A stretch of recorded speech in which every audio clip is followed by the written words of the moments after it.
too far from the DFW Metroplex down in Houston. The Houston Cougars returning year 2 of Willie Fritz.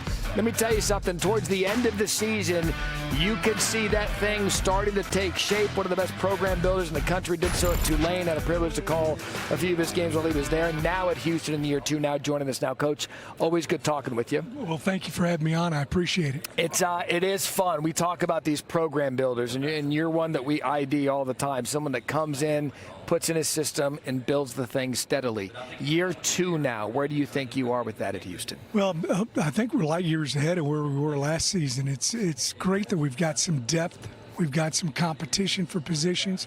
We didn't really have that last year, and there were some glaring weaknesses we had, particularly on the offensive side of the ball, particularly offensive line. Yeah. And we got 5 guys that have started Division I games that we brought in with the guys that have already played quite a bit. And, I think we found a really nice quarterback to add to our quarterback room. And we've got a couple other guys that are good players, and tight ends. We added a couple good ones. So just really wanted to revamp the offense. We played good defense last year, but in the second half of the season, pretty good in the kicking game. But we weren't consistent offensively. Didn't have a very good year. We got to improve in that area. Referencing Connor Wegman, transferred in from Texas A&M. And what have you noticed about Houston now, your first go-around, of the ability and the accessibility for you to recruit players to come into Houston?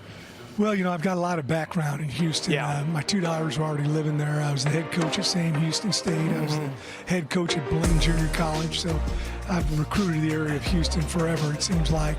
I just think, at some point in time, most kids want to be pretty close to home, and that helped us tremendously at Tulane. We had a lot of kids from New Orleans who thought the grass was greener someplace else. They found out it was only green and came back to New Orleans, and were really good players. And so we want to get them on the front end, but there's also a possibility to get them on the back end too. Yeah.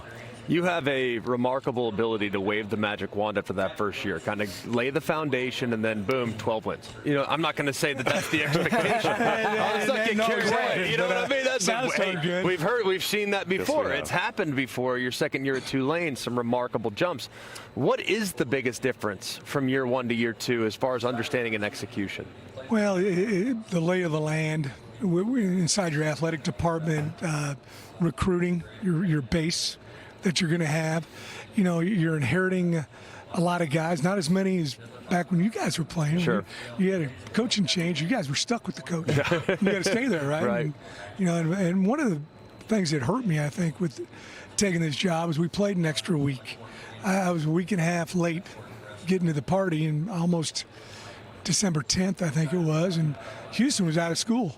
And I didn't get a chance to meet all those guys and develop a relationship. So, our slogan this year is Houston, and specifically Houston 2025. We're just worried about this year. We're not worried about the next year and the year after. And I think in this day and age with the portal and rev share and everything else, you probably need to build it a year at a time, not looking down the road too far. Yeah, and Coach, speaking of change, there's a change in your defensive coordinator. You had a coordinator leave, and you brought in Austin Armstrong. I'm curious, why was he the right choice to lead your defense this season? Well, I knew him a little bit. We played against him the year you were referencing. We got beat by Southern Miss, and we should have beat them. It was one game I was very disappointed in that season, and a lot of that was because of their defense. And the guy that he worked for there is a close friend of mine. When I hire a coach, I really try to do a good job of not only gathering information on guys we're recruiting, but also the coaches that I'm recruiting, because I don't want to bring in a problem. I have no desire to be around a turd 24 hours a day, 7 days a week, and I've made that mistake once or twice in my career. So that was important, but he also was running a lot of the same things that we were running. We had a good defense last year. Yes, you did. We ran some odd and even, and I like the way he causes havoc, with his defense, and he's done a great job this spring. We're excited to have him. I mentioned that stretch of the season last year. TCU win, Utah win, Kansas State win. Those are 3 wins in a 4-game stretch where you really started to see a little bit of the maturation of you in year 1. What did you start to learn about your team then that you could carry over perhaps into the offseason, into preseason camp, and then moving on to this year?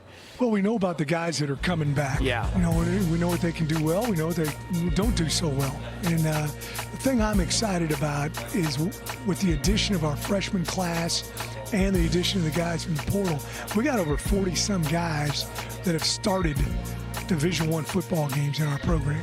Either they've been there at the University of Houston or they came in from someplace else. So we're going to have to use the first 2-3 games to figure out our rotation, what the strengths and the weaknesses are. You can practice all you want, but until you play a real ball game, that really tells you what guys are capable of, and that's a big part of my job as a head coach of figuring that out. Kind of looking at a bunch of different teams, frankly. If their quarterback's healthy, they're a problem. If the quarterback's not, they become very human. And Connor Wigman at times has been remarkably efficient as a starting quarterback in the SEC. Now he's at your place. You guys got him early in the process. You identified him as your guy early when the transfer portal opened. What is it about his skill set that you feel like fits in what you guys want to be offensively? I've also got a new offensive coordinator. Yeah, Slade Nagle just came over from LSU, but he was with me at Tulane, so there's a lot of familiarity there. Connor, I just think fits perfectly with what Slade likes to do. It's what we did at Tulane. We want to be a 50-50 team. I don't know if a team's ever won a big-time championship and couldn't run the football. So we do want to have a run identity. But I think what Slade is bringing that maybe we didn't do quite as much of it at Tulane is a drop-back pass game that they were very successful with it at LSU, one of the better drop-back pass teams in the country. And you mentioned this about Connor. He was banged up quite a bit. Yeah. He really didn't get healthy with us till about February, March. He was ready to go when spring ball started. And I think he's very excited about, this new opportunity for him. This is, getting a fresh start, and he's been a super leader for us. I've just been excited about how he's ingrained himself with the whole squad, not just with the offense or the skill guys. Speaking of Connor, and it's been coined a bit, maybe this is the conference of quarterbacks this year. You look at it top to bottom, all 16 teams, so many talented guys out there. And I'm curious from your perspective, and the word competitive balance has been out there. What is it about this conference that makes so much parity and week in and week out so difficult to get wins? I've mentioned that a couple times talking to different people today. I really feel like this is the most balanced conference. This is my 6th conference that I've been in. There's been a few leagues where, you could bring your B game or C game and still win. Yeah. That's not going to happen here. And we had a couple of those games last year where people probably didn't think we had an opportunity to win the game. I think it's very well coached. And I think there's good size. It's a big difference I see probably between my last conference and this conference. It's very good size on both the offense and defensive line. And then, as you mentioned, I think everybody's got a pretty good quarterback. Yeah. And I think we're included in that as well. So just a very good conference from top to bottom. You better bring your A game every week if you want to have a chance. Yeah, no doubt. A couple of out-of-conference games to start the season for you. What do you want to learn early on from this version of your team in those? Well, we got some depth now. We want to, a real game is just so different than spring football, scrimmaging, or any of those kind of things. And I want to figure out our rotation. How many plays is this guy capable of playing in a row? Do we want to go 2 series to 1? Do we want to go 6 plays to 3 plays? Is this guy capable of playing all the time? Is this guy an inside run guy, or can he get out on the perimeter and run the football? And that's, sometimes coordinators, head coaches, you can't see the forest for the trees. You keep running this guy on a play that he's not good at. And that's one of the things I really try to help our guys with is, why are you blitzing this guy? We want to blitz this guy, or this guy's not good on the outside stretch play, man. Let's make sure we're more inside zone with him. Or the quarterback, this is not good for Connor to do. He's not great at this play. So that's what we'll figure out the first couple of weeks. It's crazy to think that you go into that level of detail with each and every player. I love it. I absolutely love it. But people always say, well, look, Willie's going to win. Simple as that. You've always won. You're always going to win. You're going to find a way. And I think there's no doubt that that'll happen to Houston as well. Why is it that you win everywhere you go? Well, it's difficult to do that, number one, if you don't have really good coaches and really good players. You know, if I got really good players and really good coaches, I'm going to win a bunch of ball games. I'm not going to screw it up. I'll tell you that. But I just think we've got a philosophy in our program that I developed years and years ago. I call it the plan to win. And I listened to Don James speak at a clinic. You ever heard of Don James? Oh, yeah. Former Washington coach, yeah. He talked about you better have a philosophy if you want to be a head coach. And I thought about it when I got my first opportunity. I've had the same philosophy ever since, and I've just been consistent, you know, day after day. Our guys aren't surprised with how I'm going to act, you know, Tuesdays compared to a Friday. I like that when people deal with me that way as well. So just the consistency and doing a good job recruiting. And, you know, one of the things I want to be a high school program. I mean, I'd be stupid not to be a high school program in Houston, Texas, right? So we want to be a high school program, and we're going to work hard at recruiting the kids and getting them to stay in the state of Texas and specifically in the city of Houston. Coach, you mentioned a couple times throughout this conversation how excited you are to have depth on your roster this year. I'm curious, as you go into that week 1 game, what position group are you most excited to see go out there and kick it off week 1?